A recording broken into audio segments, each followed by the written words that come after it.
Welcome to the Winged Wheel Podcast, the number one source for news, analysis, and discussion on the Detroit Red Wings, the NHL, and all things hockey. Here are your hosts, Ryan Hanna, Brad Crisco, and Evan Lopsinger.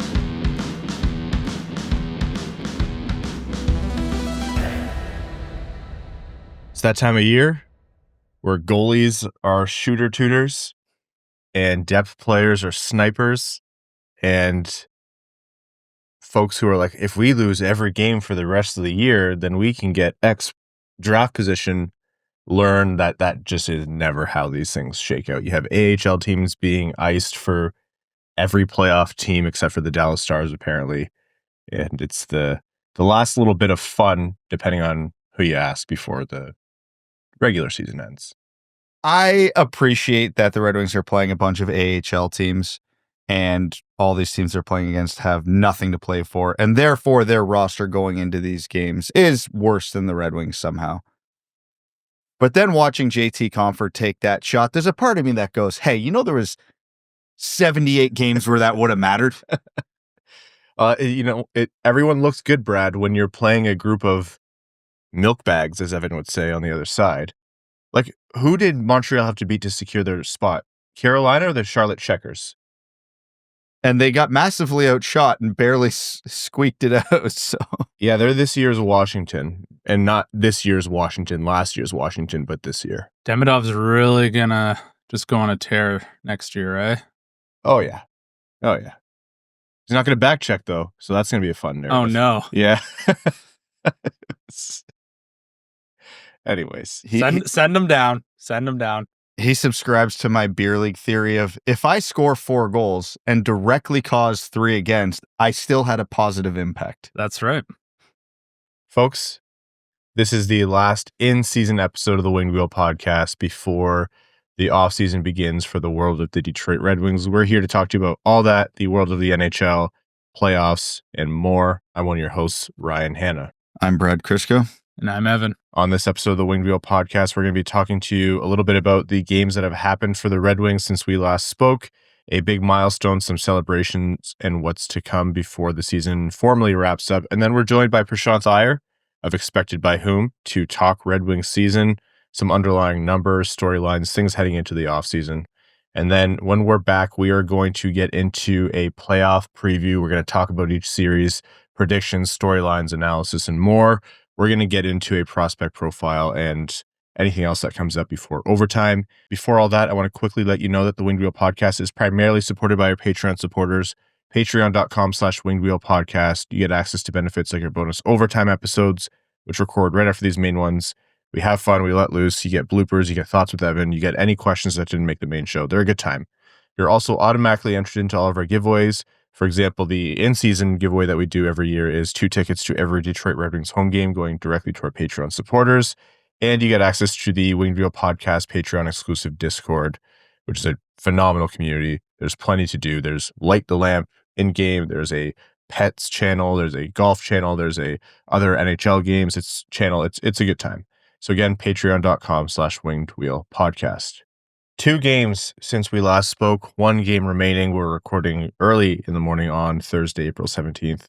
And like we mentioned at the top, these games are not the pinnacle of defending, effort, goaltending, but hey, the Red Wings are having fun. If you would have told me that the Red Wings played Dallas and New Jersey and they scored 11 goals, I would say, wow, the Red Wings goaltending must have been truly atrocious, giving up 11 goals. But in fact, it was them scoring the 11 goals. It was them scoring the 11 goals. And it felt a little bit like end of the season, not stat padding. Like the games did have some ebb and flow to them. The Dallas Stars are not playoff ready right now. I'll tell you that much. If I'm a Stars fan, I'm a little worried going into the playoffs. We are going to talk about Jamie Benn's 400th goal called on and then off, right? Because it's funny. It's hilarious. You beat Jamie Benn and he has that milestone given and then taken away is the small victory that you can give to a pretty sad fan base right now. Agreed. There's all the juxtaposition between that and then also a cross check to a head or neck was suspended elsewhere in the NHL. And you're like, Really never going to let Red Wings fans forget that one either, huh? Anyhow, so the Red Wings beat the Stars 6-4 in the final home game of the season for the Red Wings. It's been something we've been talking about all year, but, you can't really expect players to go out there and tank. If you want to tank, coaches and GMs have to shut down players, but as long as Larkin's out there, Raymond's out there, Seider's out there, Edvinsson, etc., they're going to go out and probably have a reasonable shot of winning, especially these late season games. That said, I think for fans who have paid really good money to not just attend the games, but to park and for concessions and things like that, it's cool to see them get a win. And not just that, the salute at the end of the game up to John Keating, who was calling his last home game on the broadcast, was very, very cool. And I'm glad he got a win in his last game for the Red Wings at Little Caesars Arena.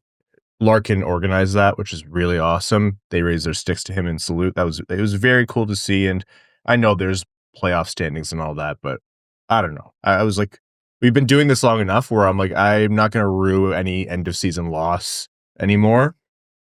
You almost prefer it that way. Yeah. If for no other reason, the whole game was worth it for that moment for KEATS, just because he's been here forever. So you want to go on a high note. It's good for the players, especially Larkin, to be aware of that. And yeah, like I said, nobody cares in these games right now. So you can get upset about the Red Wings winning, which, don't get me wrong, a little bit of me is. But, I mean, every team's in the same boat right now. This is glorified beer league. You're just showing up, having a good time, ripping a few pucks. I'm sure some beers were consumed after. Like, there is something to be said about playing loose and it benefiting a team. And when every team's doing it, it does create the more fun brand of hockey we've seen this week than we saw all season. But yeah, it is what it is. And unfortunately, in these scenarios, someone has to win. You're not going to ever see players shooting a puck into their own net. Again, sometimes the goaltending over this final stretch of the season, whenever it happens, I'm like, oh, wow, you really are letting in that above the shoulder shot, huh? But anyways, the Red Wings against the Devils win 5-2. And it was an effort, as Evan alluded to and Brad alluded to. You're seeing JT Compher snipe it.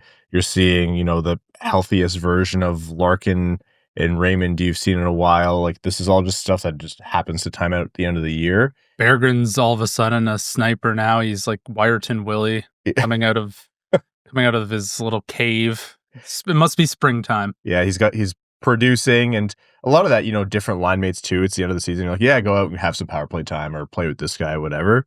Edvinsson's kick pass to Berggren sure helped. That was pretty sick. Yeah. Oh, that was nasty. The Red Wings win that game 5-2, and we are approaching some milestones, but by the time you're listening, we'll probably know whether or not those were hit, so we'll save those for next episode. But a big milestone that was hit in that game, Lucas Raymond, 80 points. The first 80-point player for the Red Wings since 2010-2011 Henrik Zetterberg, who had the same total. The Red Wings made the playoffs in that time frame too. Oh God, a few times. Yeah, more than a few times. So, just like putting it out there, it's a very good thing, because even post Four Nations break, to a lesser degree than Larkin, but Raymond really kind of took a step back in terms of the performance we were seeing all season. So it's almost like a casual 80 points. You're like, oh wow, he still made it. He was still producing. It's not like his game completely fell apart. Also, Ice Hockey Gifts noted that he's the first Swedish U23 player to hit 80 points in a season since Nick Backstrom did it in 2009-2010. You know what? I will. There's been a lot of question marks about the health of Lucas Raymond post Four Nations break, or how much fuel's left in the tank. So the fact that he has hit 80, almost a point per game player with those question marks, that is a massive, massive positive to take away from the season. Yeah, and it's just a testament to his growth as a player that he can have a down stretch, and we'll call it a prolonged down stretch, and still be a near point per game player. Well, after the game tonight, maybe a point per game player. So it's a good sign. And if you look at all the other players on the list of at least that U23 list we were looking at, they all turned out to be pretty good players. Well, Minus one that's really expensive and plays in Vancouver. Yeah, but we've already given Lucas Raymond his raise. Fair. That's true. Yeah. And he still produced. This is a Yzerman masterclass, actually. Yes. So we are safe in that category for at least another 7 years. But no, he's got the potential to be a legitimate star in this league. He already is. The question is, what's his ceiling? Is it 90 points? Is it 100 points?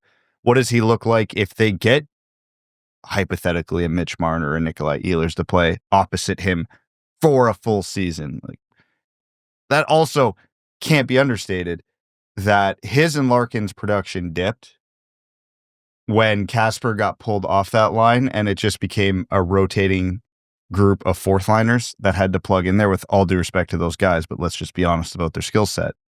Soderblom is probably the only one that got up there that has the chance to be more than a fourth liner. So it's still good to see that they're able to do it, playing offensively near shorthanded for over a month. Speaking of Larkin, casually scores, hits 30 goals, and you're like, oh, he still hit that 30 goal mark for the fourth straight season. And actually, someone sent me a post that was on the subreddit that noted that also the first to do that 4 straight 30 goal seasons since Zetterberg too. In Larkin's dip, injury, undisclosed or not, like that was noticeable. That was big for the Red Wings. And this wasn't a great season by Larkin standards. When he was on, he was one of, if not the best player for the Red Wings on those nights, but he had 2 big dips in his own form. One in that goal drought that came, just after Christmas, I think it was. And then post Four Nations break, he was not the Larkin that the team was used to. And he still is putting up a casual 30 goals, 70 points. Yeah, for Raymond, and you think about the top end of this team's talent, you DeBrincat approaching 40. If you load up with better depth and let's add another star forward to that top 6, I don't think it is absolutely insane on a scoring heater or shooting heater year for Raymond to be scaring 100 points. I don't think that's crazy at all anymore. No, it's well within the range of possibility. And again, the supporting cast is only going to help that, because as we were talking about Raymond and Larkin, it got me kind of thinking about what the theme of the offseason might be. And from an optimistic standpoint, it might be, well, there's nowhere to go but up, because Larkin had those 2 stretches where he was hurt, possibly not great. Raymond had the stretch after the Four Nations. The bottom 6, I know I'm tempting fate saying this, can't possibly be worse next year. Oh, boy. I know I'm tempting fate. Wherever you are, please knock on wood. The bar is subterranean, but they could grab a shovel. But I'm going to take the optimistic approach and say that even minor upgrades would be substantial upgrades.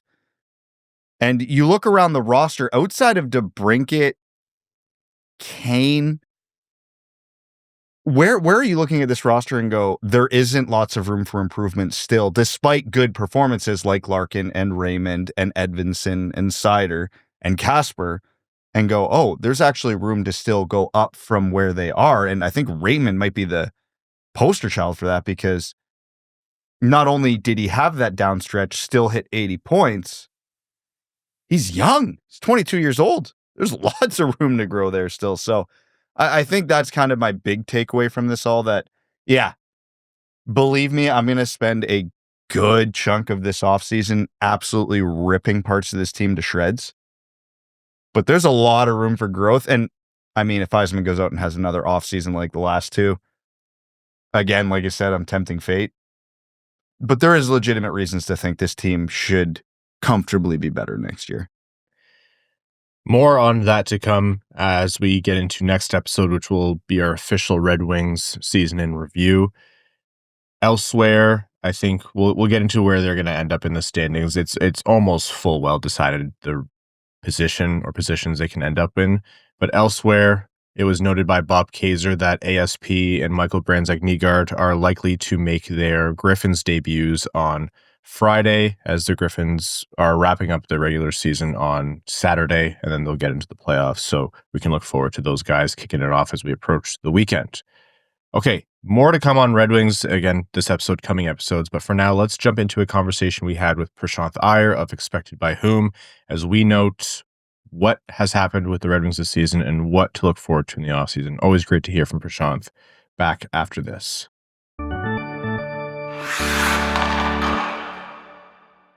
Prashanth, we blinked and it's the end of the season.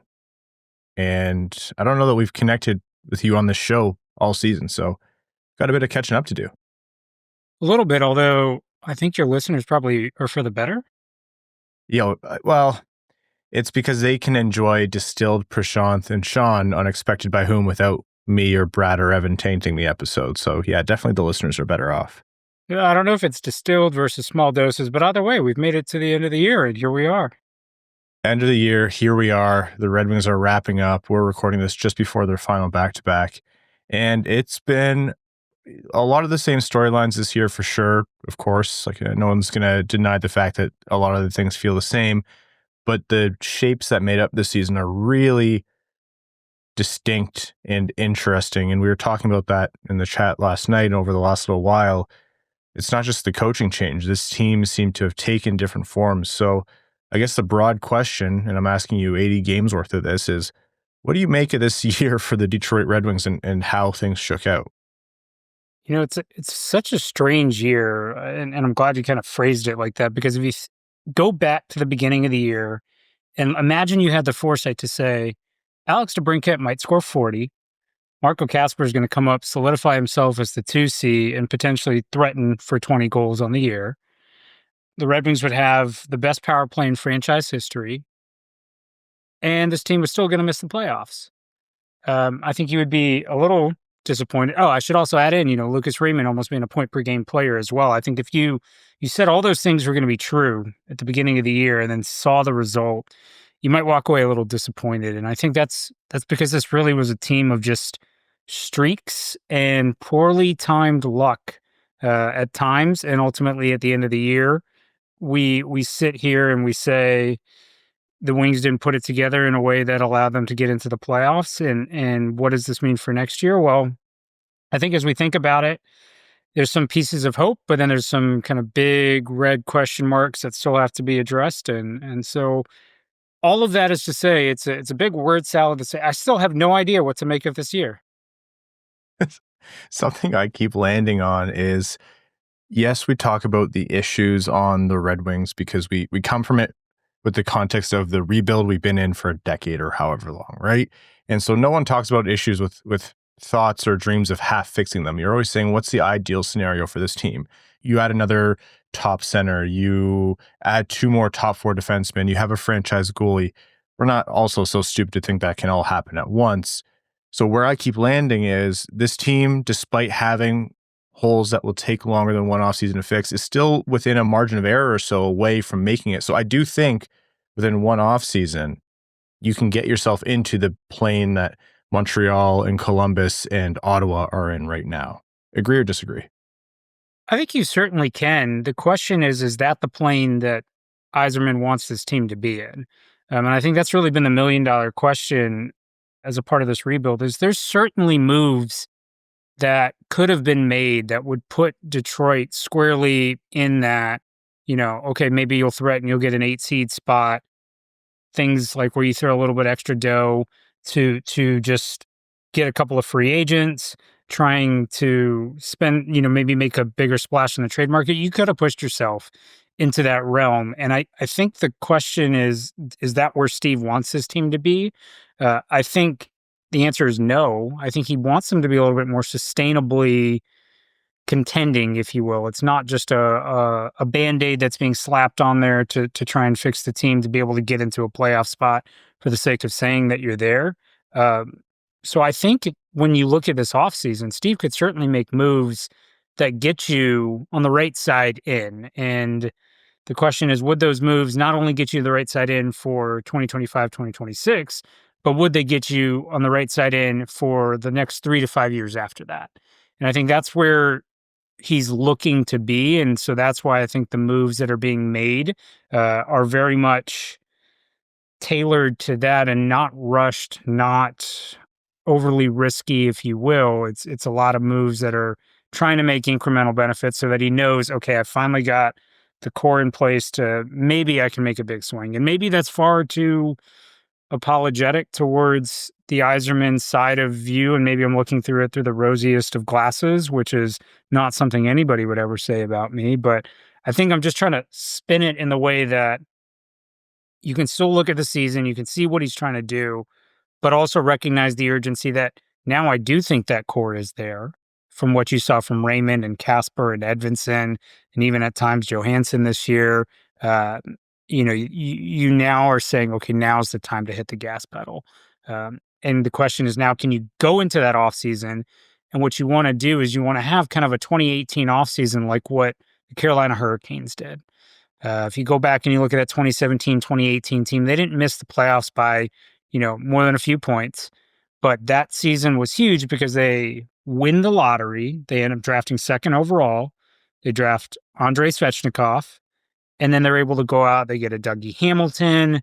They make a lot of big moves in free agency. They bring in Calvin DeHaan. They bring in kind of a lot of pieces. And all of a sudden, that team goes to the conference finals that following year. And now they are the only team that's won a playoff round 6 years in a row. I'm not saying the Wings are necessarily in that exact same situation, but that's the kind of offseason you're looking for. It's the big push forward. And hopefully it clears you of just contending for that wild card spot on the last day every year.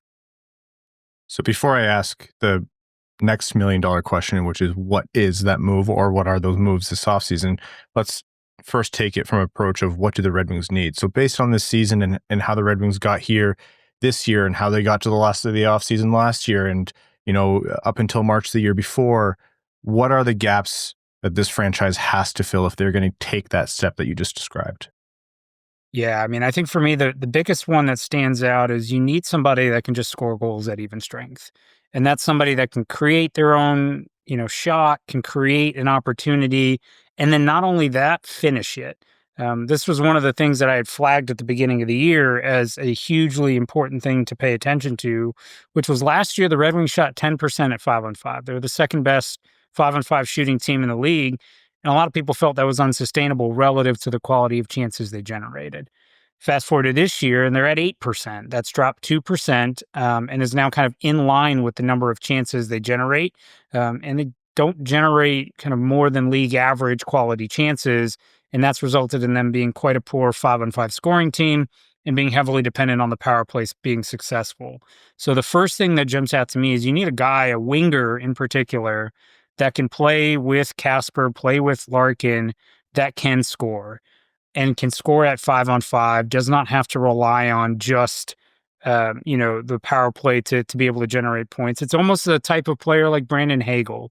You're sort of wishing that you could scoop somebody up like him who was passed over by multiple teams, goes to Tampa, and now has set the NHL record for most even strength goals without a power play goal with 35 this year.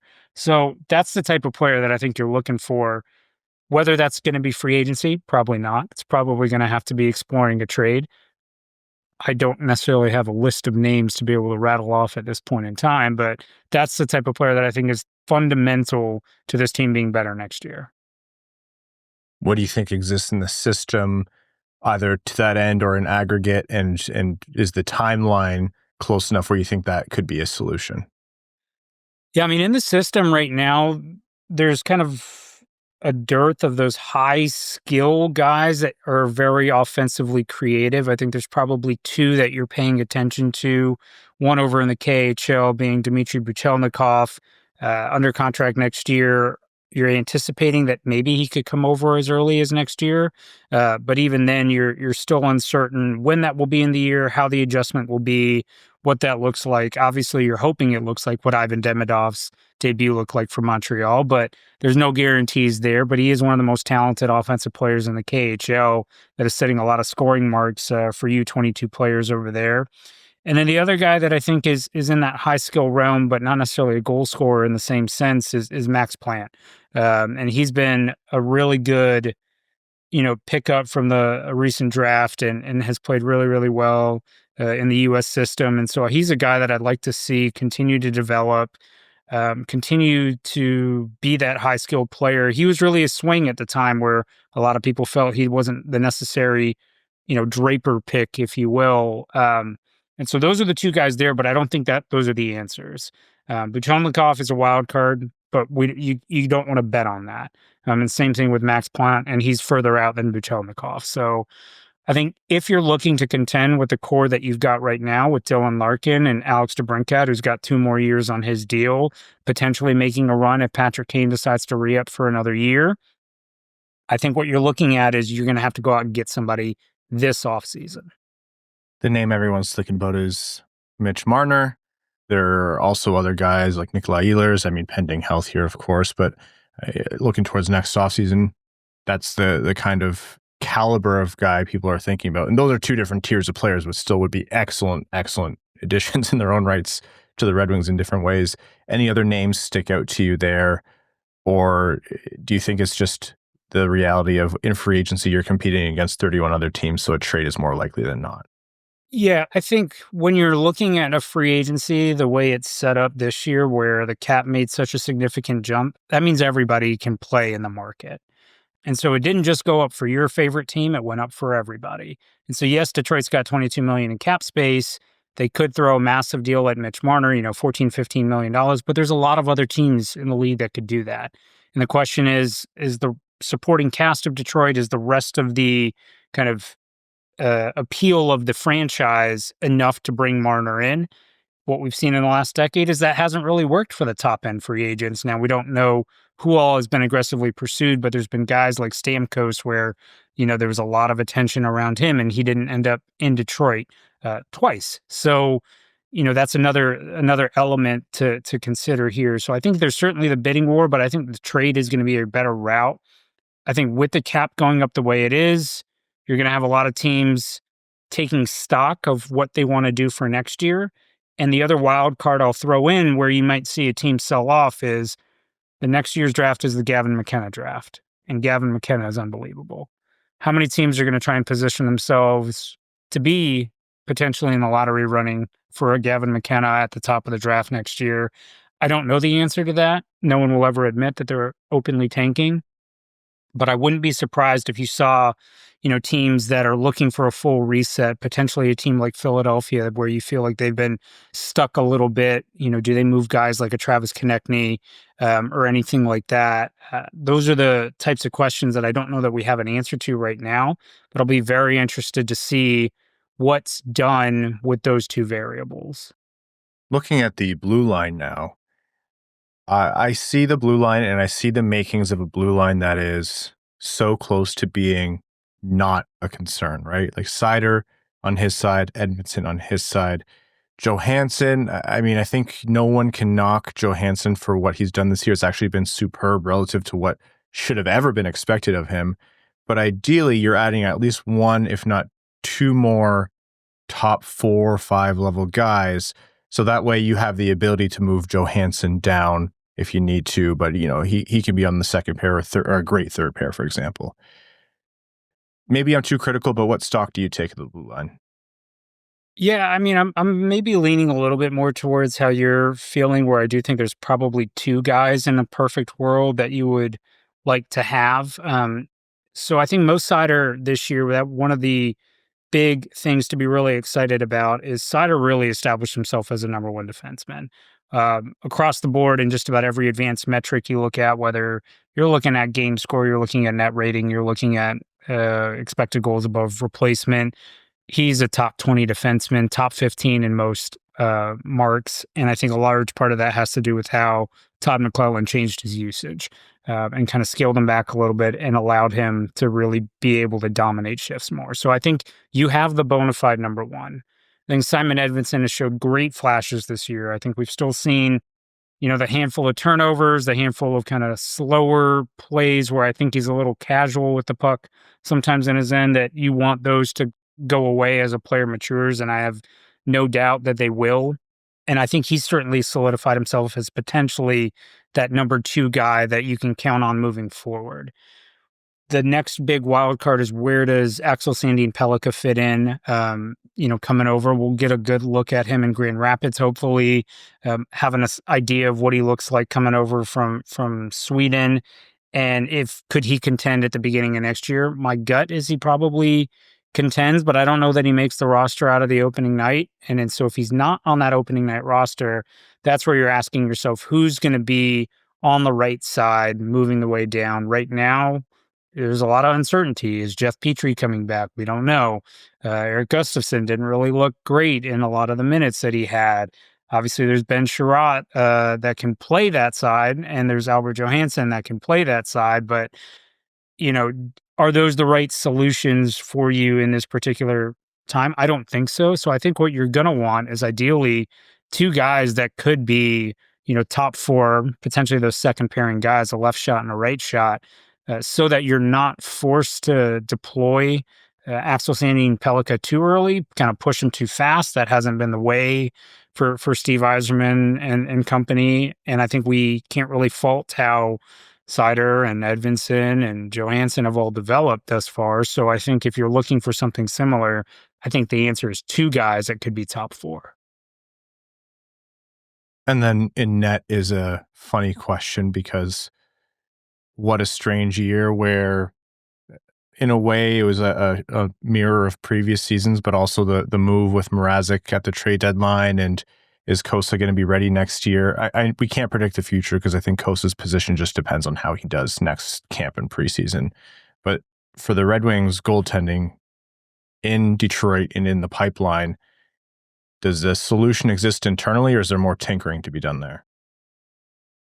I think the long-term solution, like year 3, you're hoping that one of Augustine or Kosa can take over. I don't think Kosa is ready for next year. I think we saw a lot of, holes and kind of areas of refinement that need to be worked through a little bit more. And maybe he can get into 10 games in the NHL next year, but I don't think he's ready to hold down a backup spot just yet.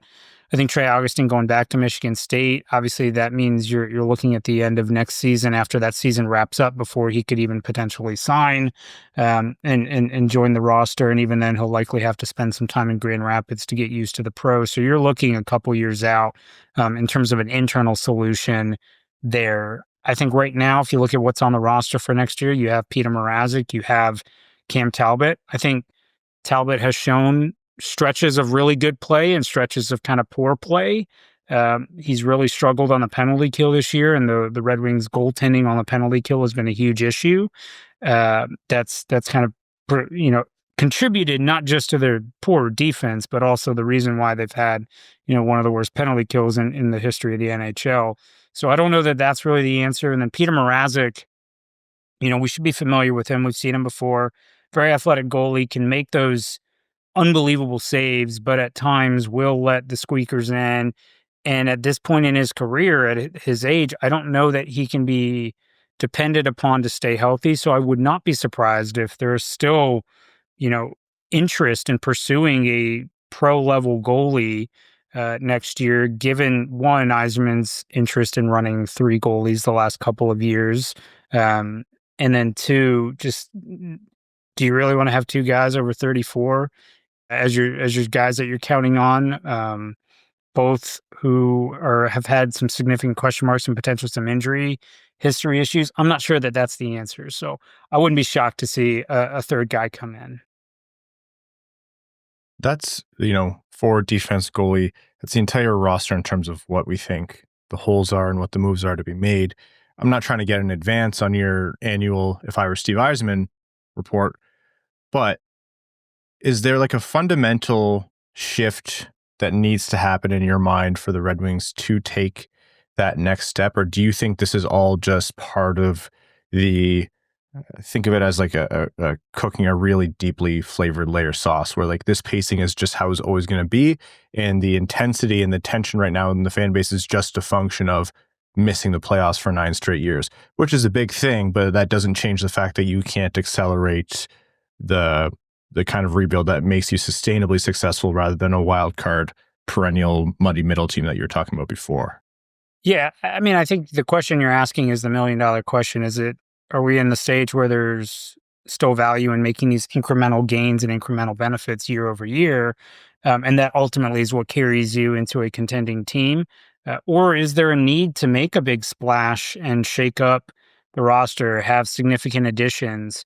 I think if you look at a lot of the league, most have actually gone that route of turning things over, being more aggressive with moves, recognizing that you're not kind of stuck to whatever moves you've committed to. Like, for example, Colorado turned over their goaltending in season. I mean, that's crazy. The two goalies they're riding with now were not on the roster at the beginning of the year, and those are the guys they're going to take into the playoffs. We've seen Vegas be very creative in the moves that they make. We look at what Washington's done with their big moves, and they don't get talked about enough, but getting Alexi Protas signed last year and then having him have his huge breakout, taking a swing on Pierre-Luc Dubois and moving Darcy Kemper in exchange for him after Pierre-Luc Dubois had signed that big deal, and you're kind of wondering, what are you doing here? He's had a renaissance, in Washington and has played that much better. Dylan Strom's another guy that Washington took a flyer on, obviously the same year that the Wings were kind of shopping in the center market, and Dylan Strome ends up in Washington and is now centering Alex Ovechkin and is doing just fine with that. So there are ways that these teams can turn rosters around quicker than I think has historically been the case. And we're seeing more aggression from those top managers. I mean, you look at what Carolina did with Mikko Rantanen, and then Dallas coming in on the back end and buying Mikko Rantanen after it didn't work out in Carolina. There's just a lot more big swings being made, and I think that's the shift in mentality that you're going to want to see now that you're looking at this roster and you say, okay, still got Dylan Larkin, and he's still, playing around point per game pace. He is still a 1C. You've got your potential 2C on the roster. You've got 2 more years of Alex DeBrincat, who's, closing in on 40 goals this year. You've got a bona fide, number 1 winger in Lucas Raymond. You've got a bona fide number 1 defenseman in Moritz Seider. Now is the time to build that cast. So the question is, can he shift the ideology of the front office where it's been slowly tinkering parts that haven't been, major pieces outside of bringing in Patrick Kane and Alex DeBrincat? Can he make 2 more of those moves, 3 more of those moves, and do it in the same offseason? I think that's the aggression people are looking for, and it's been done by him before. We saw what he did with Vinny Lecavalier. We saw what he did with Martin St. Louis. He's made these moves before. We saw what he did with Jonathan Drouin, not afraid to make those swings. Those are what I think people are looking for now, because I think you have solidified big chunks of the important pieces of the core. Are you averse to wildly overspending on a potential star or superstar free agent? Like, let's say a guy's worth 12.25 per, Dom's contract value model. Are you averse to spending north of 14 on a 7-year deal? Or do you think that would be just burying yourself later? You have to be a little bit more prudent and rational than that. I think that's the piece, right? We've seen that hasn't impacted a lot of these teams. They're finding people to eat the money. They're finding people to get out of these contracts. I mean, hell, I don't think anybody expected Minnesota to be able to contend after buying out Parise and Suter and those, deals with the amount of dead cap hit that they had. And they still found a way to do it. And now they've been able to get through the worst of it. And next year it drops significantly. So they'll be in a much better shape. But there's always takers in this league for contracts. And with the way that it's historically been done or by these GMs, the prices to shed dead money hasn't really been that expensive. Nobody's holding anybody over the fires and making them really pay to get out of these deals. We've seen time and time again that teams have been able to get out of contracts. So if you're looking at your windows and you have to extend a couple of years beyond what you think the window is and spend a little bit extra to do that, that's fine, because you're not stuck to the deal. You can get out of these deals, and we've seen teams do this over and over and over again, continually finding ways to shed money to the bottom-feeding teams in exchange for measly, draft picks and finding ways to continue to retool. And that's why teams like Vegas have been able to stay at the top consistently without having really any of a prospect pool, because they continually find people to take money and then give them things for whatever reason. And they've been very creative in their cap management. So that's what you're looking for, I think, moving forward. Is next year a must step forward year in your mind? I think so. I think you not only have to step forward, I think you have to push the chips in, because if you're not pushing the chips in, then at the end of next year, you will have 1 year left for Alex DeBrincat's contract. He had the 4-year deal. You'll already be 2 years in on Lucas Raymond's and Moritz Seider's deals. You'll be re-signing Marco Kasper. You'll be, having to work on the extension for him and Simon Edvinsson. You're going to start to see other deals add up, and you're going to miss the window to contend with Dylan Larkin and Alex DeBrincat. And why that's important is, well, if you come back to the end of it and you get to the end of those deals and you didn't make the playoffs or you didn't, substantially surround them with talent, now you're going to have the decision of, do I bring back Alex DeBrincat? Do I trade him?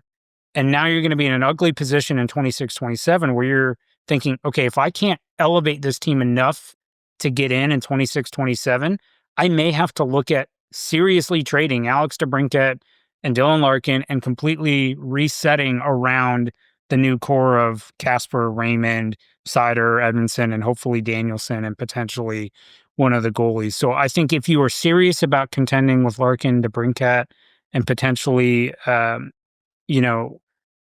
Kane, if he comes back next year, I think you have to push some chips in this offseason. All right.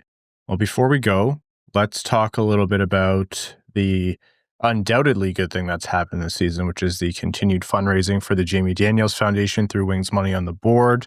We have a match running, and it's going to run not just through the end of the season, but also through, we'll have fun at the draft lottery, as dumb as that is for fans at this point, and the draft and free agency. But folks will have an opportunity to make pledges to Wings Money on the Board and support the Jamie Daniels Foundation.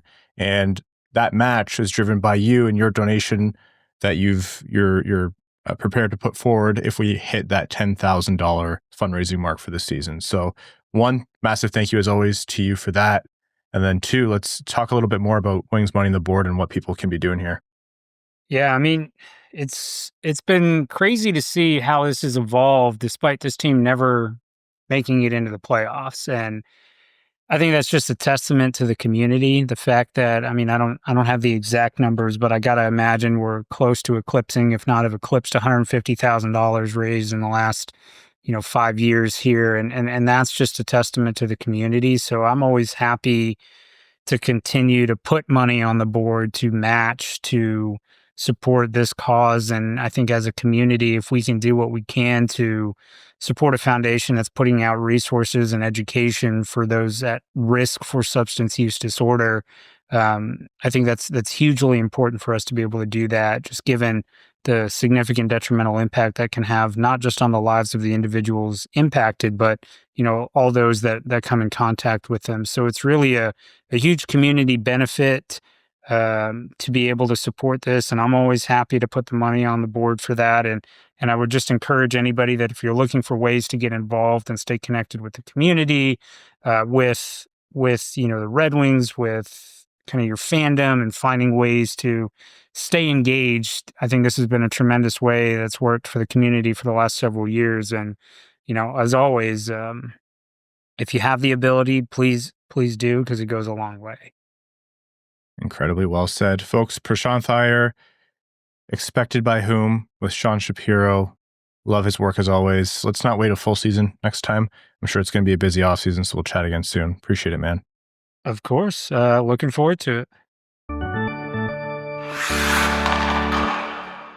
All right. If you're like us and coffee's basically the fuel that keeps you going, whether it's early morning podcasts, late night game rewatches, or just grinding through another rebuild, then you need to check out Coffee Cult. These guys are serious about coffee. They only use specialty grade Arabica beans from all over the world, and they actually work with their farmers to make sure every single bean is top quality. No joke, they inspect each one, and they won't roast anything that isn't excellent. The result is super flavorful and honestly superstar level coffee. And get this, they roast to order. So when you place your order at coffeecult.com, your coffee isn't sitting on a shelf somewhere. It's roasted fresh just for you, and then it's shipped out. That's as fresh as it gets. Their dark roast is a go-to. Smooth, heavy-bodied with notes of caramel and chocolate, perfect for cold mornings at the rink. Or try something a little different like the Sumatra with chocolate and brown sugar vibes. And they've got a killer lineup of single origin coffees from places like Colombia, Kenya, Brazil, you name it. Head to coffeecult.com, that's KOFFEEKULT.com, and use the code WWP to get 10% off. And if you spend over $49, shipping is free in the US. That's coffeecult.com, spelled with a K. Drink better coffee. Technology is supposed to make our lives easier, so why does it feel like we have less time than ever? Every day somehow ends up packed tighter than Detroit's and Toronto's tea times in May. When it comes to eating well, forget it. It's either takeout roulette or thawed sadness. That's why we've been loving Tempo. It's our new go-to for fast, healthy meals that actually taste good and don't take forever to make. Seriously, the apricot glazed chicken and rice is elite, and the barbecue pulled pork and farro bowl has absolutely no business being that satisfying for something that cooks in 3 minutes. Tempo is a weekly delivery service that sends chef-crafted meals from a dietitian-approved menu straight to your door. You get over 20 options every week with real ingredients, and all you have to do is microwave them. That's it. No prep, no mess, no excuses. So whether you're grinding through a long workday or recovering from another third period collapse or editing podcasts way late into the night, you can still eat like a functioning adult without sacrificing time or flavor. For a limited time, Tempo is offering our listeners 60% off your first box. Go to tempomeals.com/wingedwheel. That's tempomeals.com/wingedwheel for 60% off your first box. tempomeals.com/wingedwheel. Rules and restrictions may apply.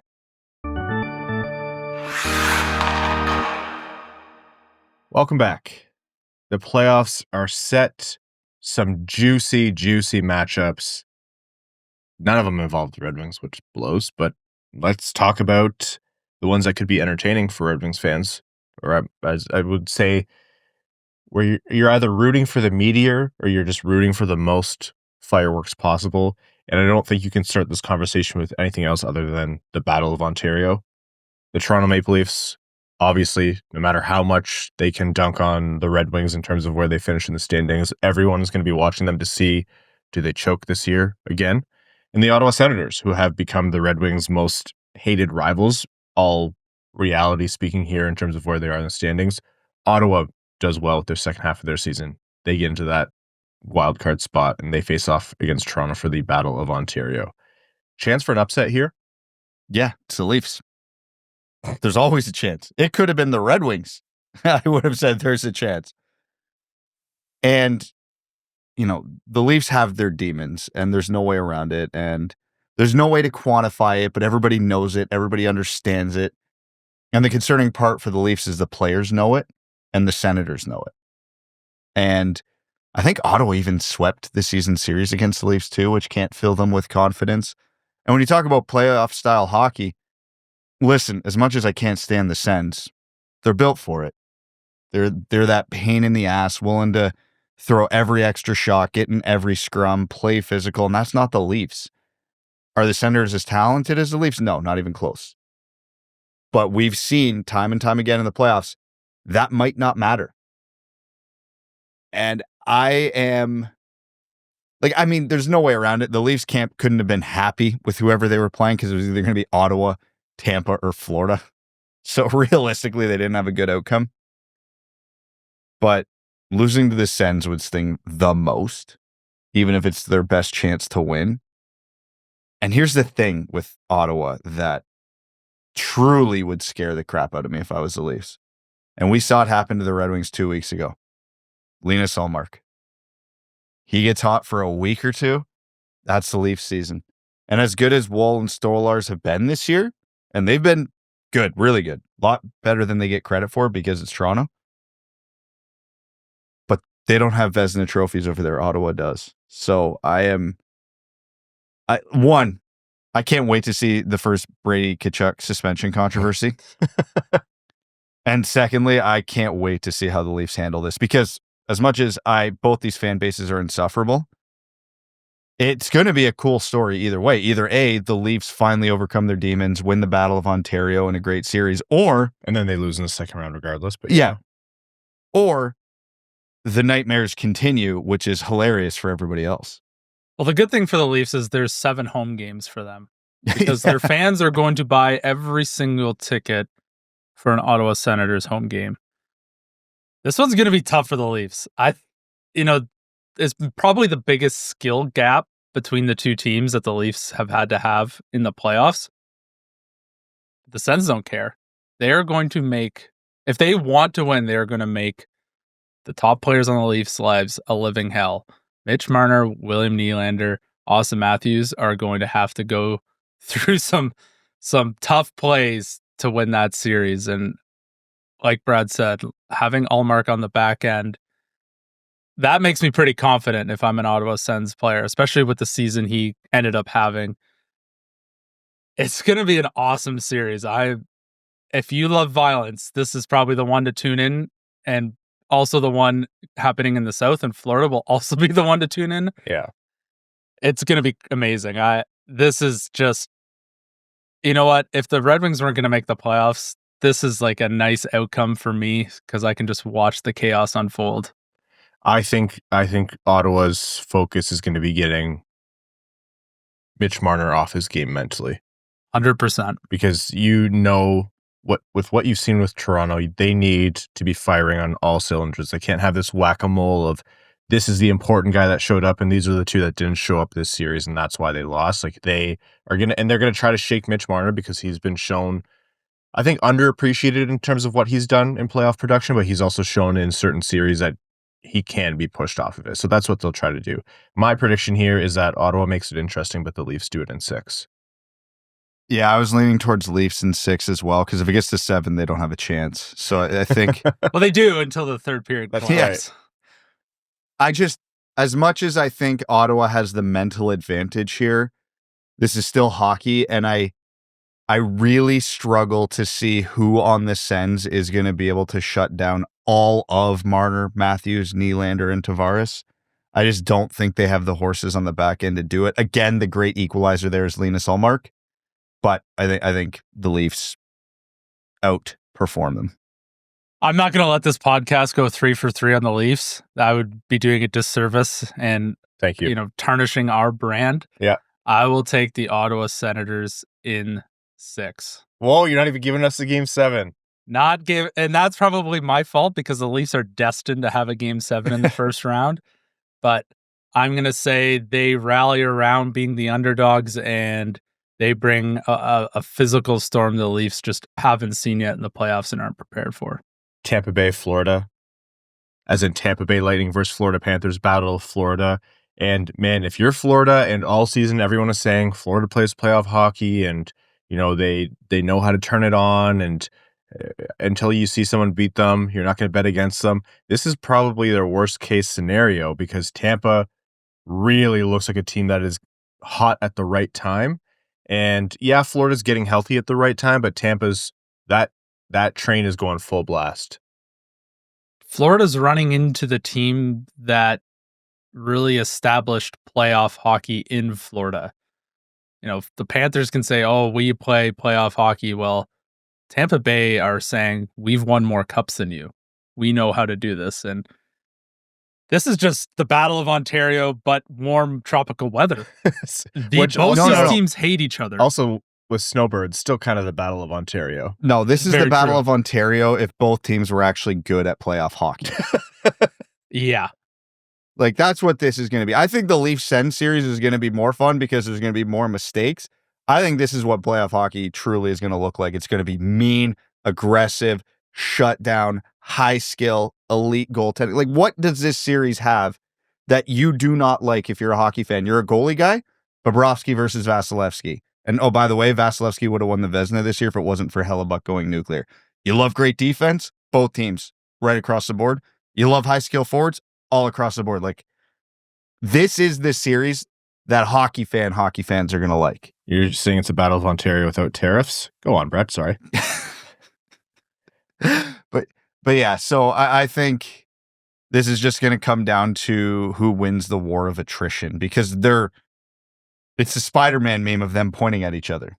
They're the same team at different stages. And I do have concerns about how healthy Florida actually is. And I think that could be the differentiator. That's, to me, the tipping point. I'm going to say Tampa Bay in 7. It's so hard for me to make a prediction because when I say, Florida knows how to win in the playoffs, well, so does Tampa. Mm-hmm. It's like, oh, they have this player. Yeah, so does Tampa. Oh, they have this dynamic. Yeah, so does Tampa. But that being said, I'll take Florida in 7 because I truly think this series is a coin flip. Yeah, I'm in the same boat.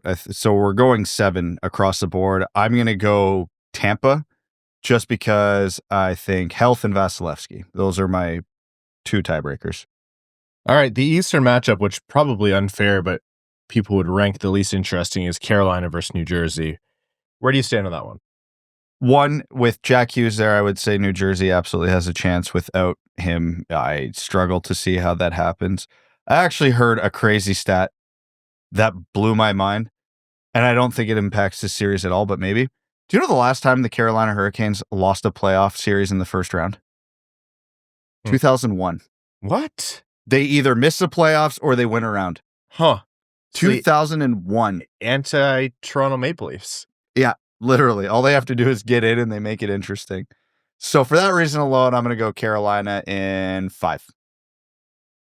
I know the Hurricanes don't have like the sexiest performances, and they're not at the top of people's lists of the most dominant teams in the East, but you just have to dive into their underlyings, especially like 5-on-5 underlyings. And you're like, they are the more heavily favored team by a good amount. And as you just noted, Brad, they do know how to win come playoff time once they're there. So I'm going to say Carolina. I'm going to say 6. I say Markstrom is enough of a difference maker for a couple games. New Jersey's so hurt this time of the year. And at the start of the season, I thought for sure this would be one of the teams that would take a deep run into the playoffs, but it just hasn't transpired that way. I don't really like either team, to be honest. I don't really enjoy watching Carolina play hockey. They still don't really scare me as a team. I think I said the same thing last playoffs as well, but somebody's got to win this series. So given all that, I think Carolina will make easy work of New Jersey. I think it'll be 5 or 6. All right. The last matchup in the East, and this is one that up until last night was tentative, but Montreal does make it happen. They clinch Washington against Montreal, who have all the hype and the excitement of, Demidov in this late season push against the Washington Capitals, the top team in the East. Is there hope here for Montreal, or is Washington going to shut this down? Depends how you look at it, because I'll piss off 2 fan bases at once. I think these are the 2 biggest frauds in the playoffs. I think Washington is good and absolutely deserving to be in the playoffs, but I don't think they're a 1 seed caliber team. Montreal, if you look at a lot of their underlying numbers, they were worse than Detroit in a lot of metrics, a lot of very important metrics. They rode shooting percentage and goaltending to get this far. So if they were playing anybody but Washington, I'd say, and I think you alluded to it earlier in the episode, they were last year's Washington Capitals, where everybody knew they were walking into the playoffs and were going to get killed. If they were playing Florida or Tampa or even Toronto, this would be the other team in 4. But given that I think Washington isn't elite, they're good, not elite, and they've been struggling since Ovi broke the record, I think this could be a series. I don't think Montreal wins it, but I could see them taking it to 5 or 6, maybe even 7. But I'll go Washington in 6. I think it's Washington in 5. I watched Montreal play, and I know they got it done, and they got the points, but watching them play Detroit and watching them play other games where they had to clinch, I'm like, this is still a like Red Wings tier, mushy middle, barely wild card 2 team to me.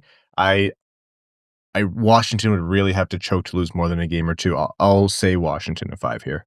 The Bell Center is good for at least 1 win, I think. That's a good point. And now that I've said that, Montreal win the first game and lose all the games in Montreal. But yeah, I agree. Washington may not be a true contender, but they've still got some absolute horses. Like, you don't think Tom Wilson is going to put Demidov into the players club at the Bell Center? Montreal's walking into a team that's got a lot of NHL experience, and they don't. And playing playoff hockey in the Bell Center is a lot of pressure, especially for a younger team.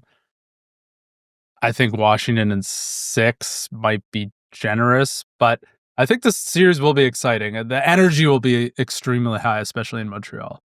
Jumping over to the West, the Kings and the Oilers. Stop me if you've heard this one before. Are the Oilers healthy enough to do it, or do the Kings have a chance this year? I think the Kings have a great chance. They've got home ice. Yep. The Oilers had a couple key injuries. God knows what Stu Skinner's going to be coming back from his injury. Obviously goes without saying, the Oilers have the nuclear weapons, and if McDavid and Draisaitl pop off, then there's not a damn thing LA can do. But if they don't, like, you have to like LA better as a team. That's the thing. Like, top to bottom, LA is a better hockey team than the Edmonton Oilers. They just don't have Connor McDavid and Leon Draisaitl. So, that all being said, Oilers in 6. I have Oilers in 7. You made a great point, and LA's home record as well isn't anything to be trifled with, but McDavid and Draisaitl and I think McDavid has been load managing a bit this year. You see him turn things on, and you're like, yeah, you know that's there the entire time. I have Oilers in 7 because they're cheat codes. Yeah, this one's tough because we're breaking the Jeff Skinner curse. He is officially in the playoffs. So this means something new must start for Jeff Skinner. Will he dress for any of the games? Oh, he's been healthy scratched at points. Yeah. You know what? I really like LA. I like, this is the classic depth versus top talent with lesser depth. And you're basically putting your hat in one of the two buckets there. I don't know. Just to be different, I'll say LA in 7. Vegas and Minnesota. Is this Vegas's team of old? I kind of think they have the ability to remind people a lot of why they were a force, like a real force for a couple of years there, especially with winning the cup. I don't know that Minnesota stands a great chance in this one. No, Minnesota always is in that Carolina vein of when they get into the playoffs, they usually tend to make it interesting.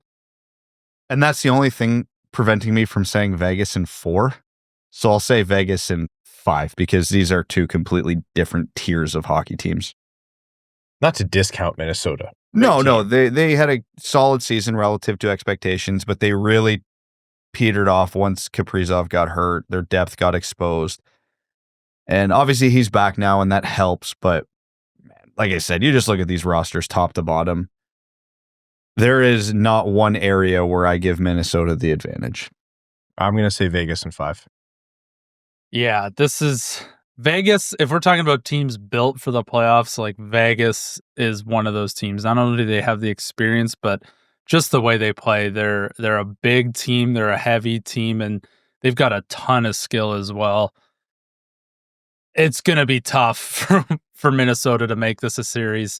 They're going to be hanging on and hoping they can just have a performance for the ages. But with that being said, I don't see how Vegas loses the series. I'll say Vegas in 5. And then moving on, Winnipeg, St. Louis could be extremely interesting. Winnipeg, top team in the NHL this year, but St. Louis is a team that seems to be doing all the right things at all the right times. And we've seen what big moment Jordan Binnington can do. So it's not just Hellebuck at the other end, who, despite going nuclear this year, Brad, is now going to face his demons in the playoffs that he had last year, because that was a big part of Winnipeg going out when people expected them to succeed. So who wins this one? So this one's going to be fascinating to see how some narratives play out. One, history and statistics have taught us momentum going into the playoffs doesn't matter. It doesn't matter. Everybody starts fresh. And whatever metric you want to use to judge that, it's always evenly distributed. So I don't know how much I buy into that. And the Hellebuck playoff demons from last year, I don't know how much I buy into that. Yeah, he had a bad playoff last year, but that was the Colorado Avalanche offense that did that to him. Like, if anybody's going to do that to you, it's understandable it's Colorado.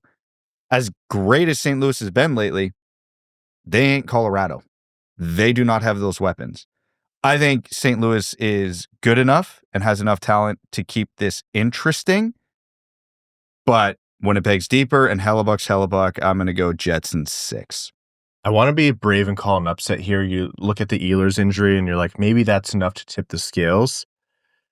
But I see this and I say logic dictates that Hellebuck's not just going to be a weirdo who sucks in the playoffs and is that good all season.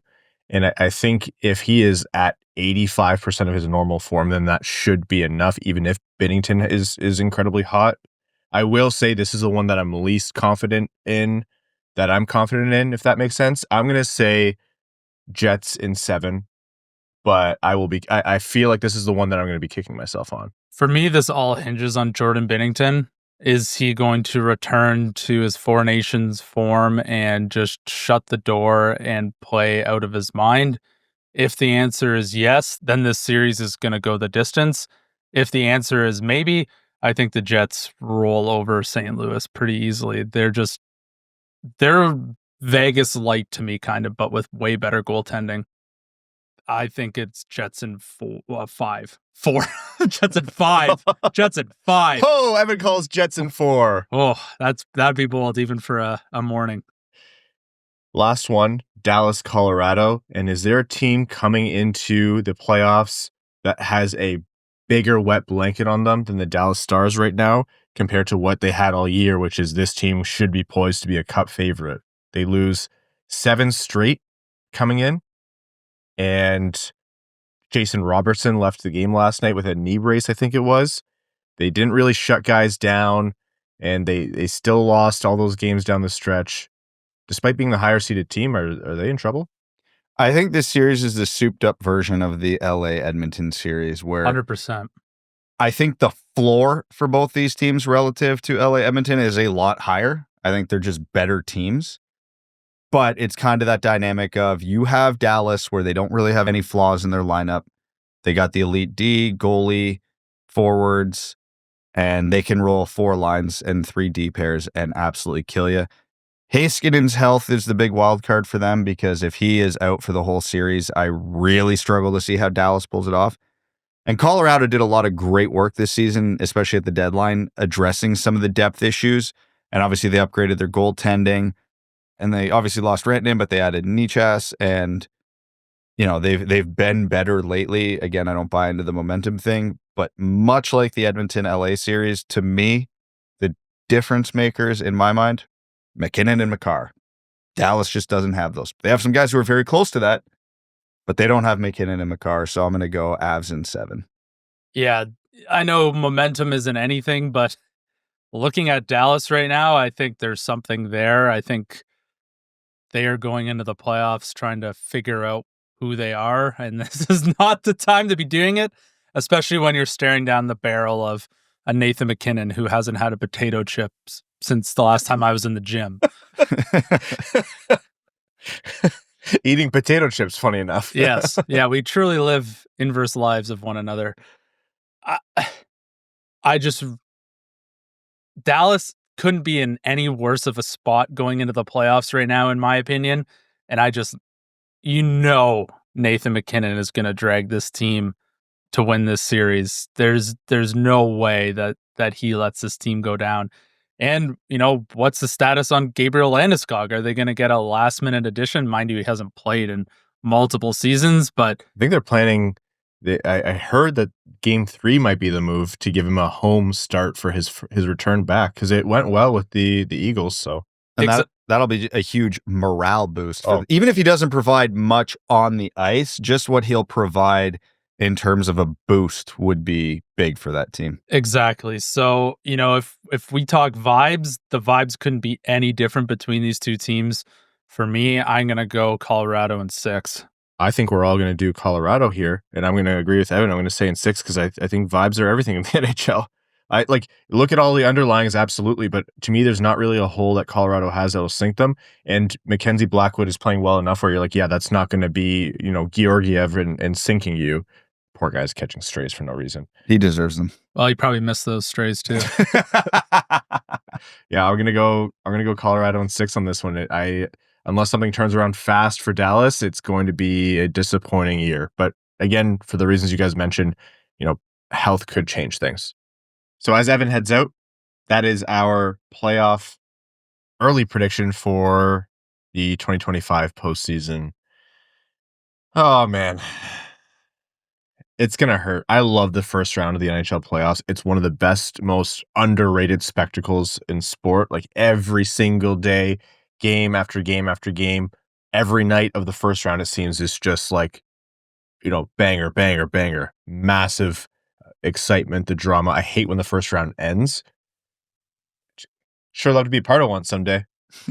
Yeah, I've seen those comments of, oh, yeah, it's probably all right that Detroit missed. Better than going into the playoffs and getting swept 4-0. brother, what I wouldn't give to get swept 4-0 in the playoffs right now. You say we might be tied in a playoff game for a little bit there? You're telling me there could be a playoff game the Red Wings are involved in? That's interesting. Sign me up. We're picking 13th or 18th, you know? It's fine. Okay, prospect profile before we jump into overtime here. Caleb Desnoyers, Moncton Wildcats, QMJHL. And I've seen this guy get, ranked extremely high. I've seen him drop maybe closer to 10.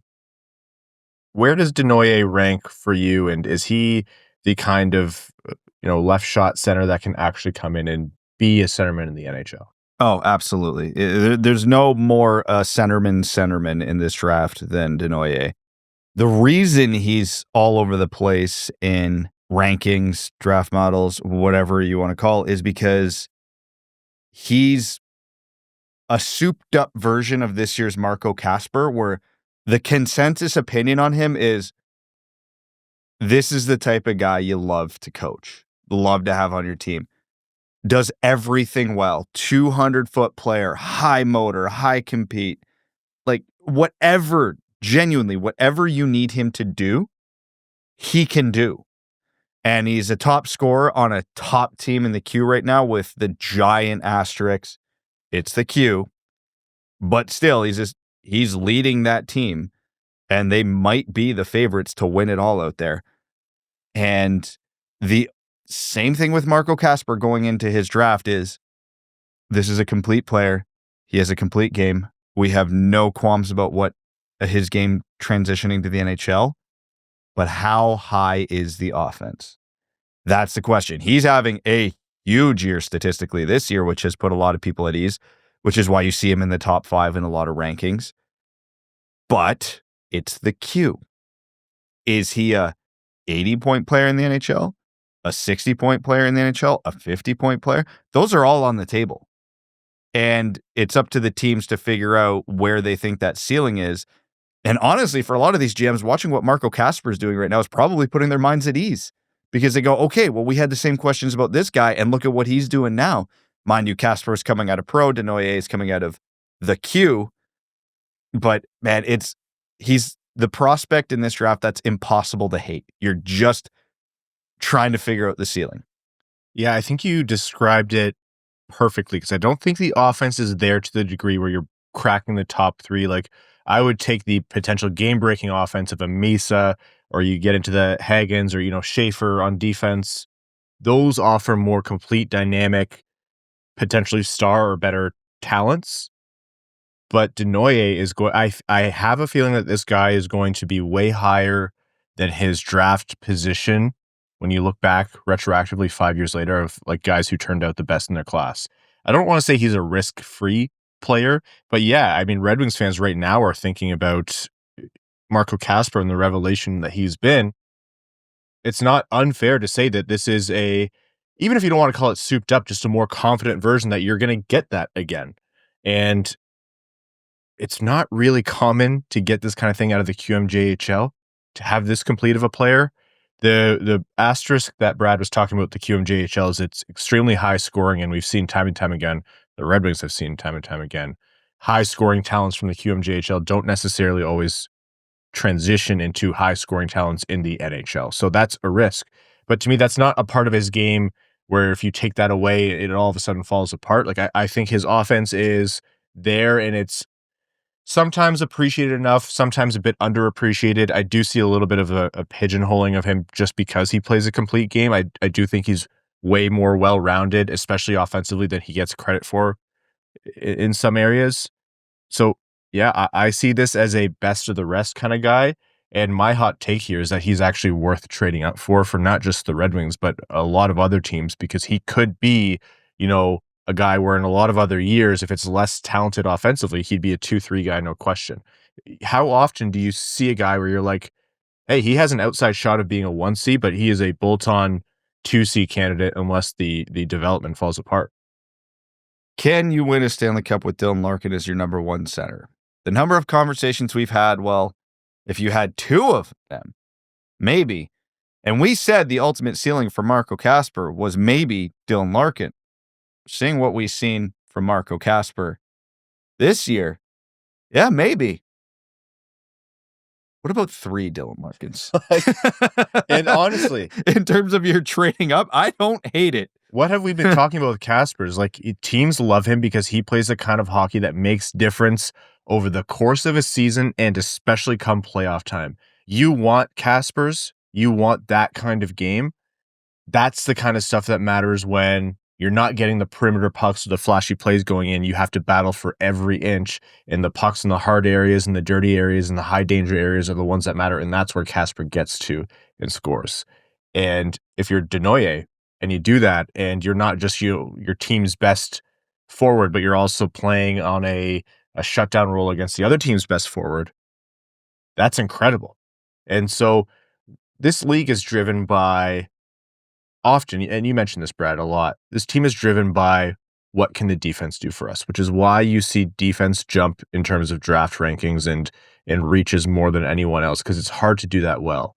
And teams who figure out how to do that with their offensive group, it gives you a lot of leeway, because there's not enough defensive talent in the NHL for all 32 teams to have even a good top pair. And you can still find a formula where with spotty defense, a couple really good guys, but then makeshift everything else. If your forwards contribute in a meaningful way, then you can find success defensively. And I think guys like Kasper and guys like Caleb Desnoyers, if he turns out to be what we think he can be, are a great example of that. And again, all this, not to discount, Desnoyers can be great offensively as well. Complete player. There's a world where it's like, as I mentioned, an unsexy draft class, and you're talking about him, 1 to 3, no question. Yeah, and I can already hear people yelling at their radio, whatever they're listening to it on. What about Danielson? We already have 3 centers. I challenge you, look at every good team in the playoffs and look at their third line. It's a second line on any other team. You need to push great players down the lineup to be a great team. Larkin, if you can trot out Kasper, Danielson, Desnoyers as your top 3 centers, you're not as worried about Larkin's aging curve anymore because he can do just fine on the wing. Or maybe one of the 3 guys I mentioned doesn't pan out. Okay, well, you still got 2 top 6 centers then. Like, you need depth. And the more I think about it going into this draft, where are the Red Wings set? What position do they have the luxury of saying we do not need to draft that position? There's like none. None. Zero. Everything's on the table. In terms of being a cup competitive team, you need more of everything. Yeah, so the Red Wings are really, truly in the position of draft the best player available, so I don't give a crap if that's a defense, a winger, or a center. I'd say avoid goalie. But I'm tempting fate again. So, because was it Ravensburg's right there? So I really do think the Wings are in a position, best player available, and if they really like Desnoyers and he gets down to 8-9 and they want to pick up the phone, they'd be crazy to not at least try. Desnoyers, I don't know. I want to say he's going to go higher up. I think he will. I think he's going to go top 6. But that would be a massive steal because this guy's a great talent. I can't remember. I think it was Pronman made the Nico Hischier comp, and I was like, I hate player comps, so I was like, I see that one quite a bit. Yep, I can absolutely see that. And Hischier played in the queue, so there's an even more comparable. Yeah. All right, that's Caleb Desnoyers. We will see if he's even remotely in the Red Wings range, but a great prospect to consider nevertheless. We're going to take a quick break, and when we're back, the final segment here on the Winged Wheel Podcast, back after this. We're going to overtime. Overtime is brought to you by our Patreon supporters, patreon.com/wingedwheelpodcast if you want to support the show.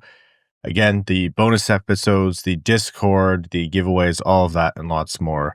And you allow us to do things like support the Jamie Daniels Foundation, as Prashanth and I discussed. You allow us to make this show bigger and better, host Winged Wheel podcast nights with the Detroit Red Wings and the Grand Rapids Griffins, all of that and plenty more. So again, patreon.com/wingedwheelpodcast. Questions from our patrons. Frank the Tank says, hey guys, general hockey question. What is your favorite goal of all time? Factors can be the player, the skill or difficulty, or the moment itself, but what is your go-to favorite goal of all time? This is an easy one for me, and it's probably the least skilled goal in this category of historic goals. It's the Statue of Liberty, Brendan Shanahan bearing it on Patrick Waugh. Nothing beats that. Playoff run is my favorite of all time. That playoff series is my favorite of all time. And the rivalry there, it was my favorite player of all time who scored it. And the Red Wings beating Patrick Waugh, there's just nothing better for me than that goal? As a child of the 90s and a Red Wings fan, there's two very easy answers that come to mind for me. Yzerman, Game 7, OT, 96. That's probably number 2 for me, just because the Red Wings didn't win the Cup that year. So my favorite has to be 97, Cup Finals, Game 4, Darren McCarty. It was a skill goal. It was a Cup winning goal. And it was Darren McCarty, like the last guy on the ice you would have expected to score a skill goal. So, like, how do you, as a child of the 90s, how do you not pick that one? It's funny talking to Darren about that. And just like, did you know that was going to happen or think that you're going to pull it off? And he was like, no. I think at one point he was like, my eyes were closed. Like, all of a sudden I danced around him. Oh, I love how he was telling us too. He's like, was in the pile with Yzerman after it. Yzerman was just looking at him going, what the hell was that? All right. Next question here is from Draft Day Defenestrator. Great word. Says, I've heard a lot of buyout talk, but not much about waving guys down to the Griffins. Is that an option for any of these guys, and why hasn't that come up more? Guys with low salary, you can bury a good amount of their salary with the Griffins. So yeah, absolutely. I think the answer to that lies in what happens for the Red Wings this offseason. If they land a couple big free agents or swing a couple big trades and they need every last dollar of their cap space this season, they probably need to go the buyout route just to be cap compliant now. So you maybe look at buying out a Tarasenko, a Hall, a whoever. Someone like Gustafsson's a bit more of a candidate to bury in the minors because he's only got 1 year left, like the other two, but because he only makes 2.5, you're able to, hide almost half of it. Whereas with Tarasenko and Hall, you're eating still a good chunk of their cap this season if you bury him in the minors. However, if the Red Wings do not have a super aggressive offseason and they're going into the season with 5, 6, 7 mil in cap space, yeah, you're probably just better off eating all of the Hall, Tarasenko, Gustafsson, whoever else contracts this year and not have that, albeit very small, reduced cap hit going into next year. So I think the bigger plan will affect the smaller plan. Eric Asmus says, why don't we ever hear DeBrincat's name come up for Team USA consideration for international competition? 2 factors here. 1, DeBrincat, I think he didn't have this season last season for that to be part of the conversation, even though he was starting to get borderline even by the time they picked. And 2, USA stacked. That said, I think he is a serious candidate for it come next year as long as this continues into the fall, his performance. Yeah, there's so many players in the States who do what he does. It's just who's the best at it. Because even Cole Caulfield didn't get selected. And then it's like Tage Thompson didn't get selected. So, who are the goal scorers on that team he's kicking off the team? And that would be the $1 million question, which right now, not a lot of great candidates for that. And moving on here, next question is from Fruity Wizard. Says, with both Larkin and Raymond being rather inconsistent post-Four Nations, is there any worry from you guys about the team being able to make a push next year post-Olympics? Larkin seemed possibly injured, but Raymond didn't seem like himself fully for the majority of the games post-Four Nations. The difference in Raymond putting the team on his back this time last year compared to his play this year was a bit disappointing. I would say it was just their first time doing it and adjusting to it and not adjusting to it well, but now they can kind of mentally prepare for what it's going to be like. And then if any physical preparations need to be changed, they can account for it. And also, yeah, it's an easy cop-out, but let's not forget, almost all the teams in the playoffs right now had more players doing this than Detroit. So I don't think it's a huge factor. You get into late season attrition. Is Larkin going to be injured around this time every year? Then yeah, we'll have to start having a conversation.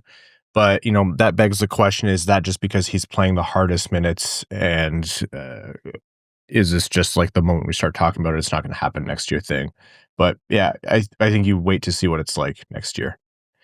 All right, next one here is from Datsuki and Deke. Says, assuming the Rangers move ahead of Detroit in the standings, would you rather win first overall, but Yzerman takes Schaefer, or win second overall and he takes Misa? That's an easy question. Misa's at the top of my list, so the one that gets me Misa. I lean Misa too. I'm not upset if they take Schaefer, though. That's not like Oh, no, we got another elite top pairing defenseman. What are we ever going to do? What a shame. What a shame. Do I think the bigger pressing needs are at forward? Yes. Do I think Misa's the better player? Yes. So that's just like makes it a simple answer for me. But is Misa 10% better than Matt Schaefer? No, he's like 0.5% better than Matt Schaefer in my mind. All right, folks, that wraps up this episode of the Winged Wheel Podcast, the last one in season. We're going to be back with you over the weekend with our Detroit Red Wings season in review.